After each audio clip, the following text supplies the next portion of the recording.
یہ جو M Q M کے لوگ ہیں اور یہ پیپلز پارٹی کے لوگ ہیں، یہ جو دکانیں بند کرا رہے ہیں، اگر وہ سنسیئر اور ساتھ ساتھ وفاقی حکومت بھی اگر سنسیئر ہیں تو ان تاجروں پہ لگنے والا ٹیکس اگلے 6 مہینوں کے لیے معاف کرو۔ ان پر لگنے والا ٹیکس جو کہ پروونشل گورنمنٹ کا ٹیکس ہے، جو کہ وفاقی حکومت کا ٹیکس ہے، ان تاجروں پہ لگنے والا ٹیکس معاف کرو۔ ان کی بجلی معاف کرو کہ الیکٹرک کو پیسے دو آپ ڈائریکٹ ان مارکیٹوں کے، ان کی بجلی معاف کرو، ان کا گیس معاف کرو، ان پہ لگنے والا ٹیکس 6 مہینے کے لیے تو معاف کرو۔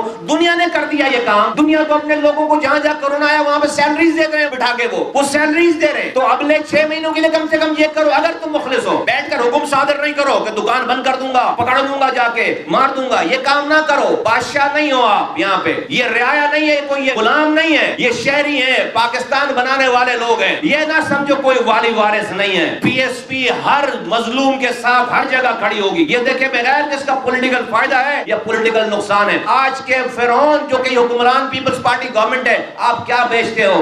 ہم الطاف حسین سے نہیں ڈرے، اس سے بڑے فرعون نہیں ہو۔ ظلم کرو گے ختم ہو جاؤ گے، اور کر رہے ہو ظلم۔ ہم کھڑے ہیں تمہارے سامنے، اب ہم صرف باتوں سے نہیں بات کریں گے، اب ہم عملی طور پر تمہارے خلاف جدوجہد کریں گے۔ اور میں لوگوں کو بولتا ہوں کہ تیاری کرو۔